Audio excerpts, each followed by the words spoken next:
Presenta Jaume y Seré. Lo que hoy nos representa son los mismos valores que nos fundaron hace 60 años. Pronto, el préstamo de los uruguayos. Muy bien, seguimos en la mira como les anunciábamos con la presencia del sociólogo Gustavo Darma. Gustavo, muchas gracias por estar. Gracias por la invitación. Muy bien. Sociólogo y politólogo. Sociólogo y politólogo. Nos conocimos estudiando ciencia política. Está muy bien. ¿Sabes lo que era este tipo en primero de facultad? Increíble. ¿No? Pelos largos, ¿no? Vaquero roto. No tenía cana. ¿No? Increíble. ¿No? Ahora sí, abría la boca y decía así, ¿cómo? ¿De dónde salió este extraterrestre? Una cosa increíble. Está muy bien. Es funcionario de UNICEF, ¿verdad? Exactamente, especialista en política social. Por eso ponemos allí educación e infancia. Y antes de entrar en educación, sí, capaz que podemos tocar algún par de asuntos sobre el tema de la infancia. Siempre se dice que Uruguay cuida poco a sus abuelos, a sus viejos, digamos, ¿no? De hecho, el plan de cuidados que el gobierno pretende implementar apunta un poco a eso. Ahora, a pesar de eso, ¿cuidamos peor a los niños que a los viejos? Mira, yo creo que Uruguay históricamente ha cuidado bien a sus adultos mayores, aunque eso a veces, una afirmación de ese tipo te hace ganar algunos contendores, por no decir enemigos, en el debate. Sí, si fueras político no podrías decirlo. Digo, que ha cuidado históricamente bien y que los propios jubilados se han cuidado bien a sí mismos cuando han reclamado por sus derechos.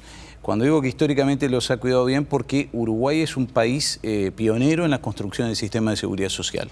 El sistema de seguridad social en Uruguay tiene 100 años de historia, con una legislación de avanzada en su época y con un desarrollo efectivo, real del sistema de prestaciones para los adultos mayores, jubilaciones, pensiones, retiro de la fuerza de trabajo, muy potente a lo largo del siglo XX.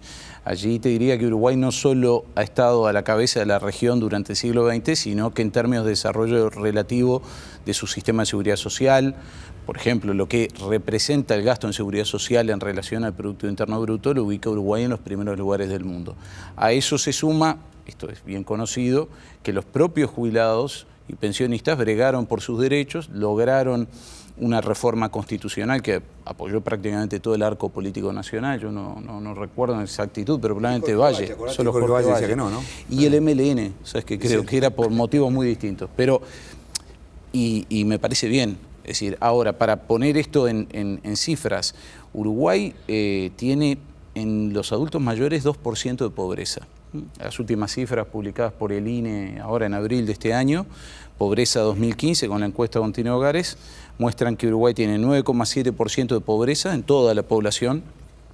Abro paréntesis, por primera vez en los últimos 10 años no baja la pobreza con respecto al año anterior, que también había sido 9,7 en el 2014. Entre los adultos mayores 2%, entre todos los adultos 18 más años de edad, jóvenes adultos y adultos mayores 6,6, 6,7%, y entre los menores de 18 años, o sea, niños y adolescentes, 18%. Esa brecha de 9 veces más pobreza como porcentaje en los niños que los adultos mayores no existe en ninguna otra parte del mundo, con información disponible.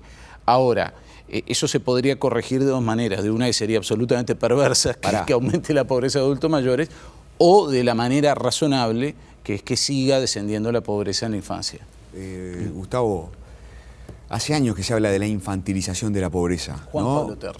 Contanos un poco cómo fue cómo se instaló ese debate, sí, cómo se midió, cuándo se empezó a hablar de infantilización de la pobreza. A fines de la década del 80. Y después qué fue pasando con la infantilización de la pobreza. Porque capaz que, aunque sigue existiendo, capaz que ha disminuido, no lo sé. Mira, a fines de la década del 80, Juan Pablo Terra realizó un diagnóstico muy integral sobre la situación de la infancia de Uruguay, con foco fundamentalmente en primera infancia, de hecho apoyado por UNICEF en ese momento, donde acuñó esa expresión que luego se instaló en el debate público, al punto que yo recuerdo incluso alguna campaña electoral hace tiempo, en los 90, no sé si 94 o 99, se hablaba, algunos de los partidos políticos hablaba de la pobreza con rostro de niños, y no recuerdo mal el nuevo espacio, el nuevo espacio intermedio, digamos, en la historia del nuevo espacio. Bien, ¿por qué la infantilización de la pobreza? Porque la reproducción de la sociedad está concentrada en los hogares de menores ingresos, de menor capital humano, de menor capital educativo de los adultos, tienen una tasa de fecundidad mayor que el resto de la población y eso hace que el grueso de los nacimientos se produzcan en esos hogares. Creo que es el triple que los Sí, mirá, la fecundidad, si bien ha bajado en los últimos años en los sectores de menores ingresos, y eso en parte es resultado de las políticas de salud sexual y reproductiva, igual la brecha existe. O sea, Uruguay no escapa. Uruguay es un país que tiene tendencias de país desarrollado respecto a su demografía, y también respecto al sistema de protección social. Hay rasgos que lo identificarían fácilmente Uruguay con un país desarrollado, en particular los países del sur de Europa, pero tiene algunas características que son típicas de un país de menor nivel de desarrollo. Por ejemplo, la concentración de la pobreza en las generaciones más jóvenes, que en general es un rasgo de la región. Cuando yo les decía esta ratio de 9-1, si comparamos porcentaje de pobreza en los adultos mayores versus porcentaje de pobreza en los menores de 18 años, el país que le sigue en el mundo es Brasil, que también tiene un porcentaje de pobreza en adultos mayores bajo, producto de un sistema de seguridad social potente. Brasil tiene un gasto público social en relación a su PIB muy alto, de hecho debe ser el primero o segundo más alto de la región, detrás de Cuba y por delante de Uruguay. Le sigue Argentina y le sigue Chile. Son países que protegen mejor a los adultos mayores que a las generaciones más jóvenes. En el resto de los países de América Latina la relación es paritaria, pero no porque tengan baja pobreza infantil. De hecho, como porcentaje es mayor que en Uruguay, sino porque tienen también muy alta pobreza en los adultos y en los adultos mayores. Entonces, yo siempre planteo una cifra sobre esto de pobreza infantil, no tanto para remarcar el tema de la concentración de la pobreza en la infancia en Uruguay, sino para mostrar el desafío de que Uruguay podría ser el primer país de la región que erradicase la pobreza totalmente. De acuerdo a los datos del 2007, grosso modo, hay 300.000 uruguayos que viven en situación de pobreza, es decir, que están debajo de la línea de pobreza definida por el INE. De esos 300.000, la mitad tienen menos de 18 años, niños y adolescentes. Un 40% restante son personas de 18 más años de edad que viven con estos niños y adolescentes.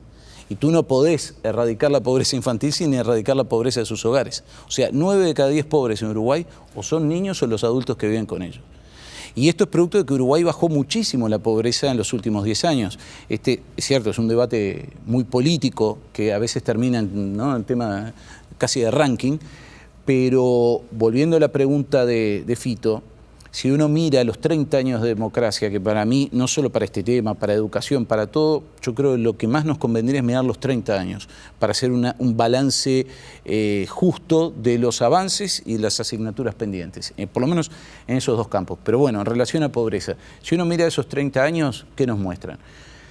Entre 1985 y 1994 una caída espectacular de la pobreza, que esto, salvo la oposición, pocas veces se dice, ¿no? Es decir, con la vieja línea de pobreza del INE, la pobreza bajó del 46 al 15%, 1986-1994 respectivamente. Luego se estabiliza la pobreza en torno al 15%, con, abro paréntesis, un fenómeno interesante. Al mismo tiempo, cuando la abrís por territorios, comienza a aumentar levemente la pobreza en Montevideo, área metropolitana. Es decir, aún en contexto de crecimiento, porque la economía creció hasta el 98, 99, la pobreza lentamente empezó a crecer en Montevideo, área metropolitana. O dicho de otra manera, capacidad de ingresos de los hogares de Montevideo, área metropolitana, no les daba como para seguir de atrás el aumento del costo de vida, que en definitiva es la canasta básica o línea de pobreza. Entonces, segundo periodo de estancamiento, con estas diferencias entre regiones. Tercer periodo es la recesión y la crisis. Con la vieja línea de pobreza del INE pasó del 15 al 30%, 33%. Con la nueva línea de pobreza del INE, que es más exigente que la anterior, 40% en el 2004. Cuarto periodo, el que se estaría cerrando quizás ahora, una caída muy marcada de la pobreza. Con la nueva línea de pobreza del INE, del 40 al 10%, grosso modo. Mucho, ¿no? Entonces, estamos en el pico más bajo de pobreza desde el 85 para más bajo, y que lo ves con la línea de pobreza del INE, que lo ves con la línea de pobreza de CEPAL, que es la que nos permite compararnos con países de la región, que es más baja, es menos exigente, fija un umbral más bajo y por lo tanto hay más hogares que superan esa línea o menos hogares pobres, y el dibujo es el mismo, la periodización es la misma. Incluso si utilizamos la línea de pobreza de CEPAL y se mide no en personas, sino en hogares, y se hace un poco de arqueología en documentos viejos de CEPAL, es probable que Uruguay haya llegado al nivel de pobreza más bajo desde la década del 60. Probablemente, pero esto no es demostrable, salvo las modelizaciones de de Luis Bertola y de los historiadores económicos, los niveles más bajos de pobreza monetaria, aunque es muy difícil comparar un periodo tan largo con pautas de consumo que han cambiado tanto, pero probablemente fueron en los años 40 y 50 y hasta mediados de los 60. Yo te quiero hacer una, antes de entrar al tema de educación, pero ¿qué pensás del tema de las asistencias monetarias directas y qué pensás de cuando esas asistencias se cortan porque no se cumplen determinadas contrapartidas, como por ejemplo mandar a sus hijos a la escuela, ¿no? Ese es un interesantísimo debate donde, para empezar, antes de ir a la respuesta, personalmente estoy súper a favor de las asistencias monetarias, pero yendo a la respuesta, que va a fundamentar de alguna manera esta respuesta breve o este adelanto, aquí se cruzan dos historias de política. Uruguay también, en relación a las políticas de transferencia a las familias con niños, fue pionero en la región. El régimen de asignación familiares era de la década de 40, 43 creo. Y se pensó como una transferencia para el hombre, jefe de hogar, trabajador formal, aunque, digamos, esa es la historia mítica de las asignaciones familiares, su cobertura no era universal ni cosa parecida, y estaba asociado a la asistencia educativa, a la asistencia de salud, es decir, tenía, yo diría, una finalidad de apoyar a las familias con niños, el desarrollo, tenía como un aire de clase media también esa política, ¿no?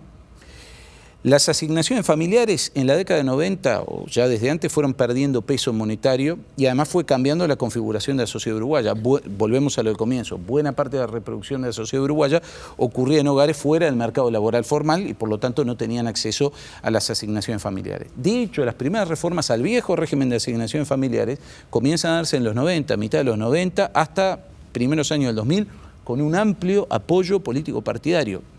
¿A qué apuntaban? A ir acercando esa transferencia que fue pensada como condicionalidad a clases medias, sectores formales, a una transferencia para mitigar la pobreza en los sectores más excluidos del mercado laboral donde nacían los niños.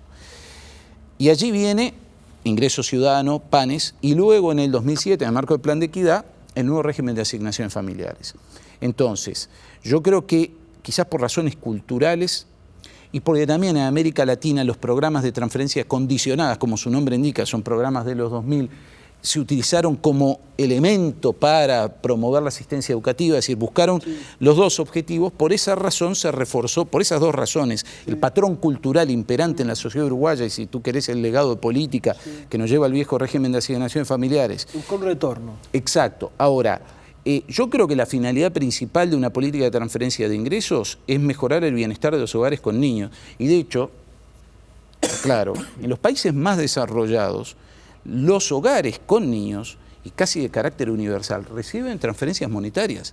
Basta ir a los datos de distribución del ingreso en los países de Europa, publicaciones de Euromod, que muestran cómo cambia la distribución del ingreso en función de impuestos y de transferencias monetarias.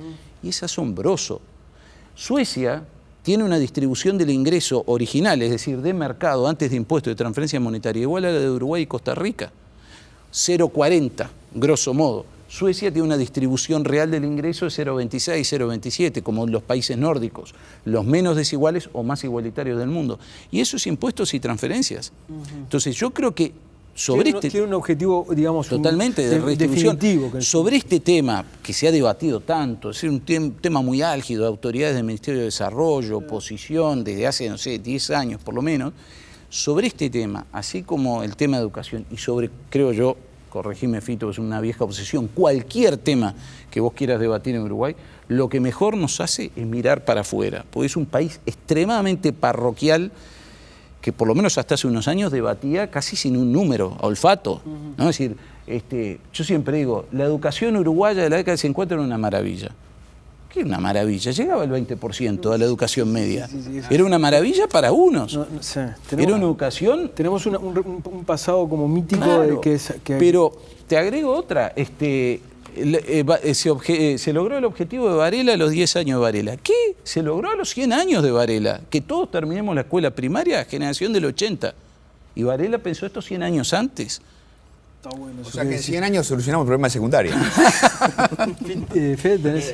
A la luz de los números que mencionabas, Gustavo, aquella emergencia social que había cuando asume el primer gobierno del Frente Amplio parece haberse apagado, digamos. Ya no estamos ante una emergencia. Sin embargo, hay otros desafíos hoy que surgen por el lado de la política social, como puede ser la integración de la sociedad, el darle oportunidades a los jóvenes que viven en los hogares de menores ingresos. Y en ese sentido, ¿qué tan exitoso están siendo las políticas sociales hoy? Me parece excelente la pregunta y hago antes una acotación. Si nosotros miramos la evolución de la pobreza en Uruguay, digamos, desde fines de los 90 al presente, ¿no? Es decir, esos dos últimos periodos, el de crecimiento de la pobreza y luego el de disminución de la pobreza, en realidad el periodo de crecimiento de la pobreza es porque se agregan los nuevos pobres a los pobres de siempre. Perdón la expresión tan burda, ¿no?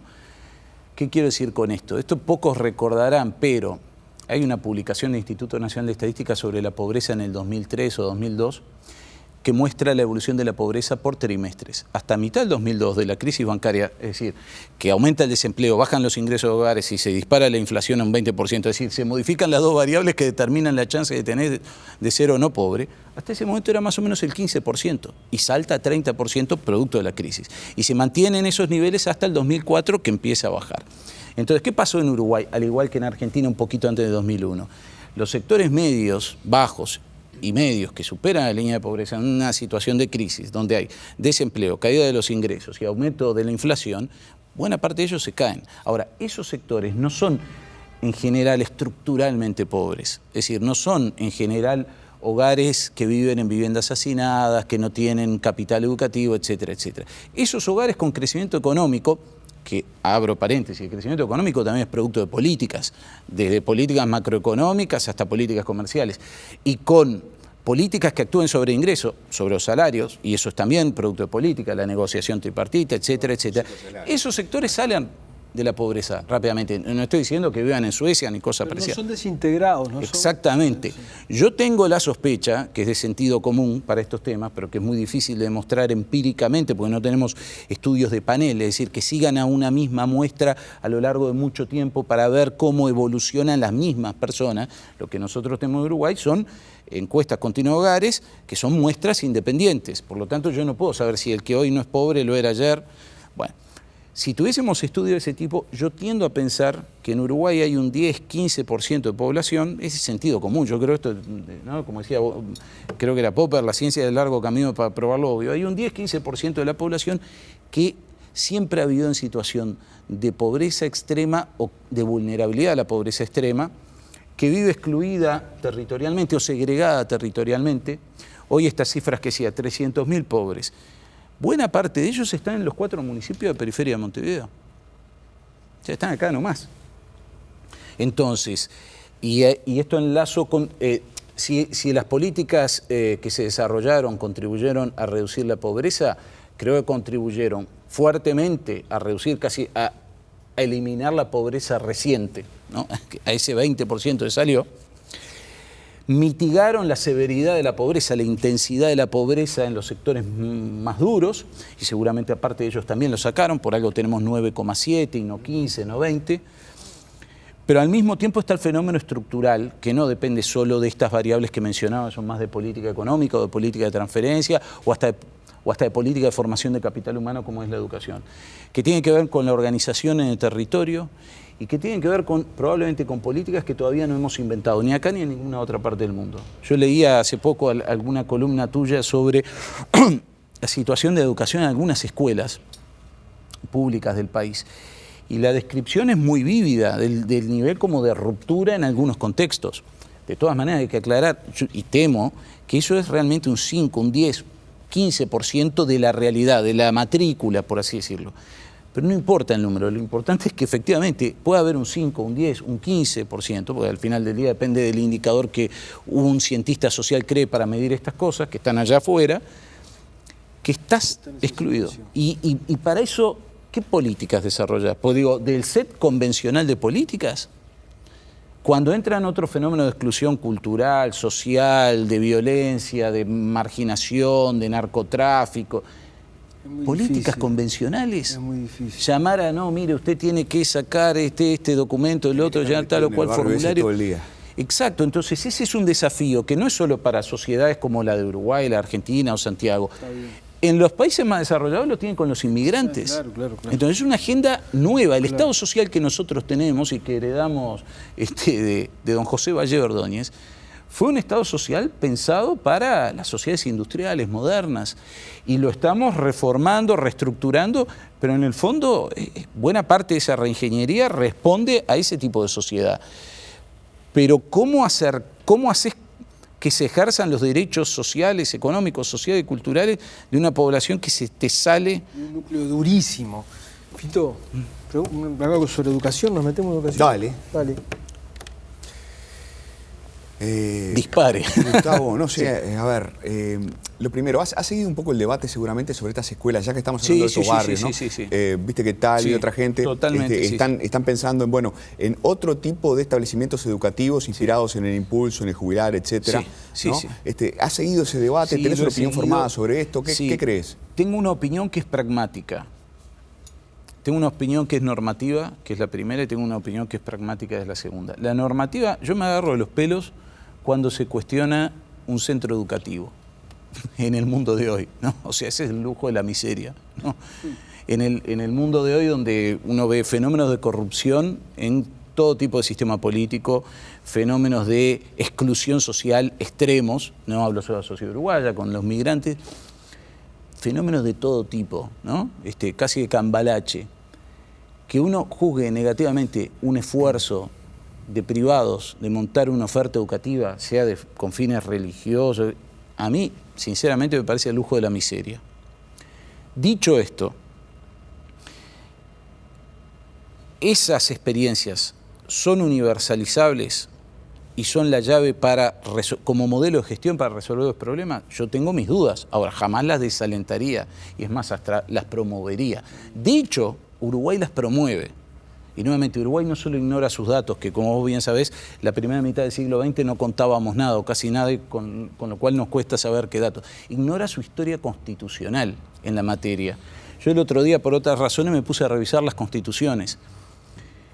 Se dice, el Estado no apoya la educación privada. ¿Cómo que no apoya la educación privada? Hay una renuncia fiscal del Estado. El Instituto Nacional de Evaluación Educativa, el INED, en su primer informe del 2014, dedica parte del capítulo de Economía de la Educación a cuantificar por primera vez, por lo menos de lo que yo sé, la magnitud de la renuncia fiscal. Es decir, cuántas décimas del Producto Interno Bruto, digo décimas porque son décimas, no me acuerdo si era 0,3, 0,4 del PIB, el Estado renuncia de cobrar a instituciones educativas privadas e instituciones culturales privadas. Yo diría, bueno, pero esto debe haber sido una legislación que pasó por ahí abajo. No, señores, esto está en la Constitución del 67, del 52, del 42 y del 34. En la Constitución del 34 aparece por primera vez y explícitamente el legislador dice subsidio en el artículo. Pero dice en el 34 a instituciones que brinden educación gratuita. Claro, es muy difícil medir eso. Ya en el 42 desaparece eso y queda más o menos la misma formulación. Aunque esto ha estado en debate en los últimos 2 años y había de reformar la Constitución a ese respecto, yo simplemente lo que digo sobre este punto es, primero, no es cierto que el Estado no apoya a la educación privada, no lo es, objetivamente. Un país que tiene en 4 constituciones sucesivas un artículo dedicado al tema, es decir, le da rango constitucional, nadie puede decir que no apoya. La magnitud no es menor, 4 décimas del PIB son $200 millones. Entonces, yo lo que creo, Fito, es que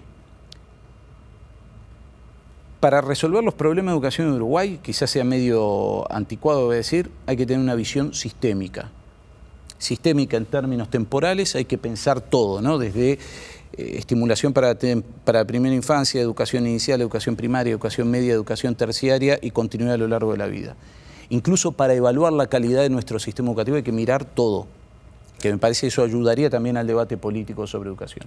Y sistémica en el sentido de que el sistema educativo, más allá de la Ley de Educación de 2008, crea el Sistema Nacional de Educación Pública. Y Uruguay no tiene una historia de sistema educativo, tiene historia de subsistemas. Sí, al contrario. Eso es el ADN de la educación. Sí.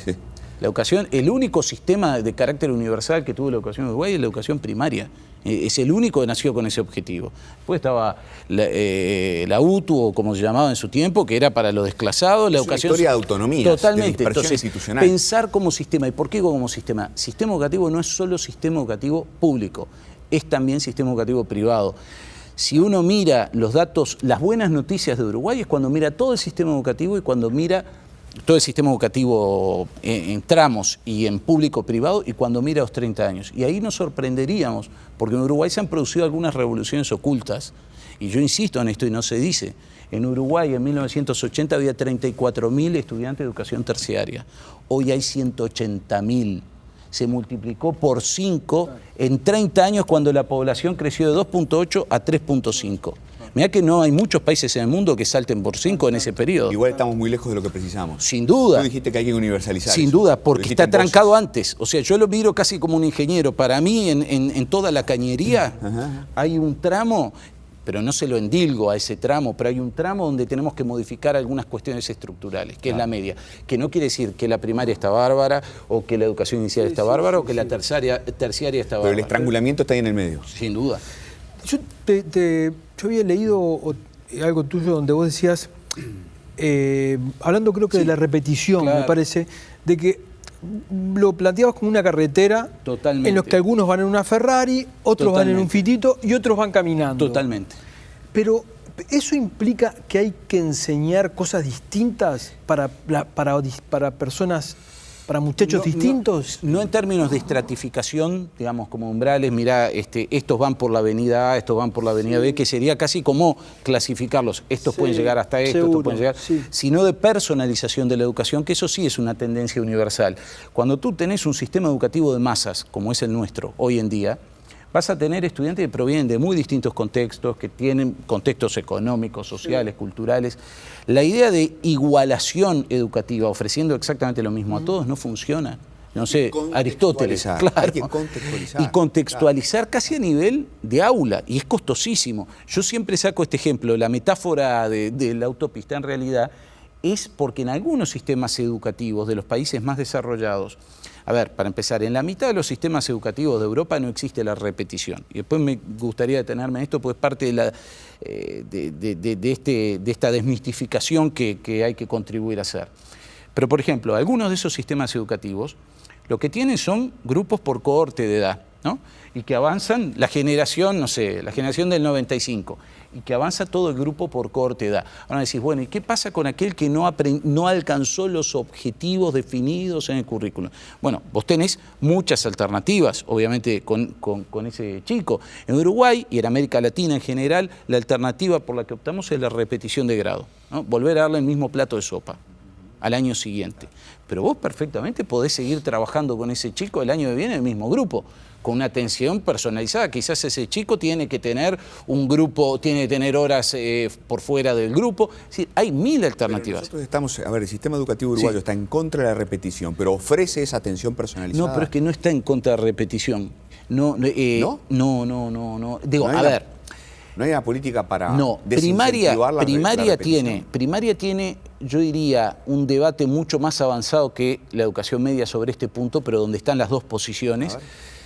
Y es un debate que viene por lo menos de hace 20 años. Que tiene menos problema también. Claro, pero es un problema. Claro, Macri justo se planteó. ¿Me dijiste Macri? No, perdón. No, porque este debate se dio en Argentina hace muy poquito. No, lo que digo es que tiene. Que la repetición en primaria es menos problemática que... Claro. No, todo el formato en primaria está pensado para acompañar de mejor manera el proceso educativo. Por eso yo quiero volver acá a algo que conversamos muchas veces con Fernando Filgueira. Para entender la educación secundaria hay que entender su historia. La educación secundaria estuvo dentro de la Universidad de la República hasta 1935, que por ley se crea la educación secundaria. Hasta ese momento era sección secundaria, era un apéndice. Uno mira el currículum, uno mira sus prácticas de evaluación. Era preuniversitaria. Totalmente. La educación primaria fue pensada para que todos accedieran a ella, todos progresaran en ella, todo terminado. Llevó 100 años, pero fue pensada así, ¿no? Entonces, eso es el ADN. A eso es cuando uno se refiere a ADN. Es decir, ¿cuál es la misión que está en la institución impregnada? Ahora, en primaria este debate sobre repetición viene hace 20 años. Y recuerdo, uno de los primeros en plantearlo fue un director colorado de primaria, Sirio Badinadruz, creo que durante la administración Bonilla, y le tiraron con todo. Sindicatos, actores políticos.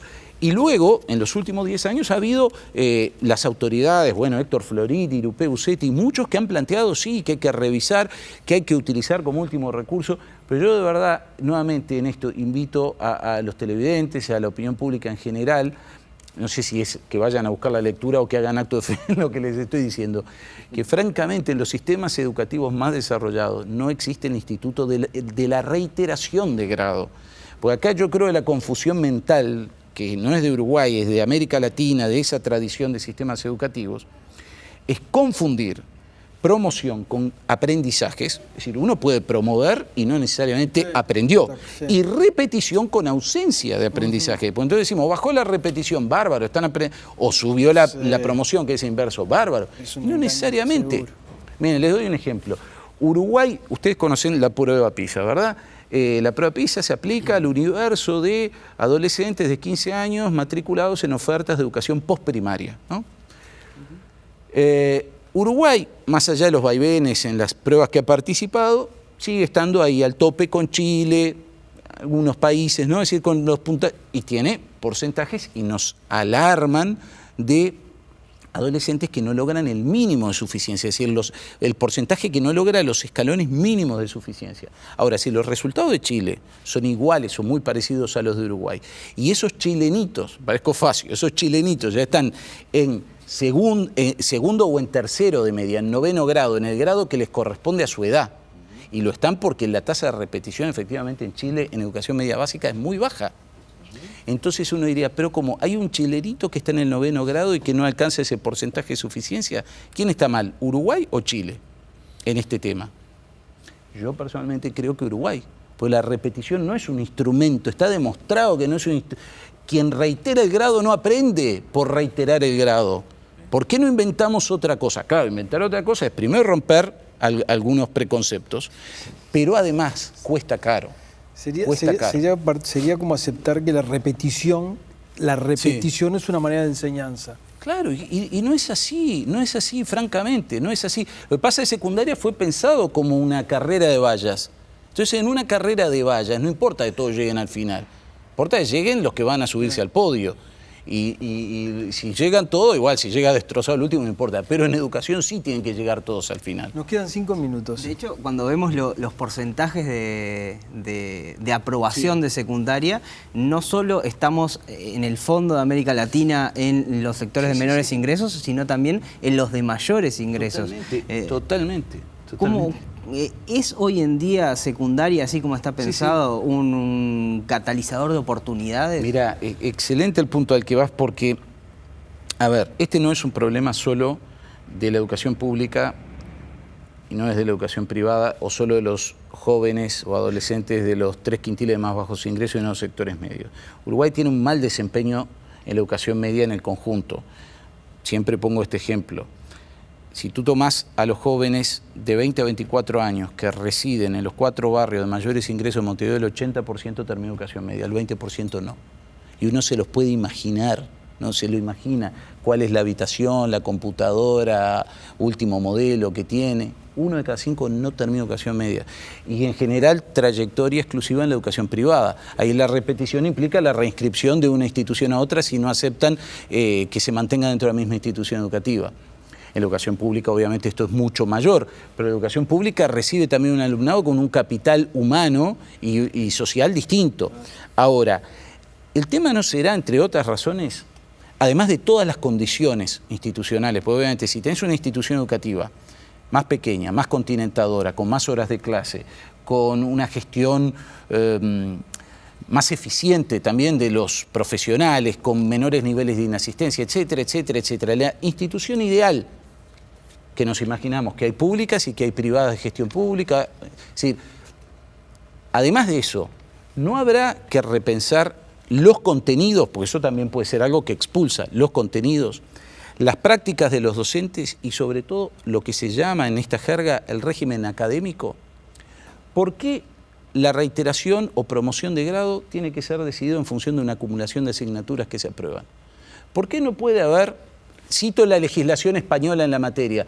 ¿Por qué no puede haber una suerte de profesor, tutor, que es el que toma la decisión al final mirando integralmente el desarrollo del estudiante? Y como último recurso. Gustavo, última pregunta. Sí, ¿no tenés la impresión que está infinitamente más avanzada la pedagogía preescolar en Uruguay que la pedagogía en educación media? O sea, hemos innovado extraordinariamente la manera de enseñarle a los chiquilines que tienen 4 años, 3 años, 2 años, 5 años, y no innovamos nada la manera de enseñarle a los pibes de 15, 16. Para mí es obvio y con sigue esto, el viejo profesor, sí, ¿no? Sí. Algo falla ahí. No, de acuerdo. Y para ir voy a responder tu pregunta, planteando de alguna manera una respuesta que creo que es para el conjunto del sistema. El sistema educativo uruguayo o los niveles o los tramos de educación de Uruguay han tenido desempeños disímiles, algunos problemas en común, pero desempeños disímiles en los últimos 30, 35 años. Quien diga del sistema educativo de Uruguay hoy tajantemente está peor que hace 30, 35 años, está respondiendo eso, creo yo, por algunos tramos educativos, que es lo que está más presente en el debate. Educación inicial y primera infancia, 0 a 5 años. A comienzos de los 80 había 40.000, hoy hay 180.000.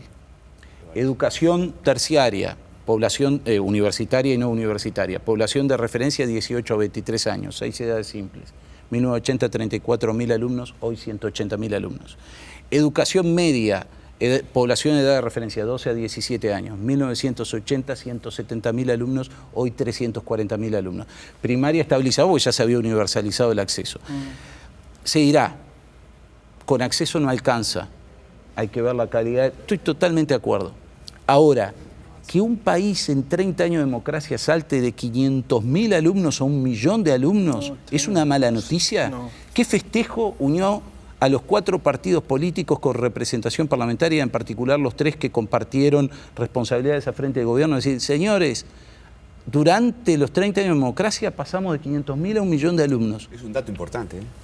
En un país que pasó de 2.8 a 3.5 millones. Nunca se incorpora al debate, ¿eh? Yo no es que esté llevando agua para mi molino, porque bien. he sido durante mucho tiempo funcionario de la Universidad de República. Pero la Universidad de República hoy no tiene nada que ver con la Universidad de República hace 15 años. Hace 30 años no teníamos subsistema privado de educación. Uruguay era una rara avis en el mundo, una sola universidad. Gustavo, esto daría para seguir horas y se nos fue el tiempo. Bueno, otra vez será, es tremendo. Otra vez será. La verdad que un placer. Gracias a ustedes por la invitación. Muchísimas gracias por haber estado. A ustedes. Gracias, muchachos. Gracias a ustedes por haber estado ahí. Los esperamos el jueves. Que pasen bien.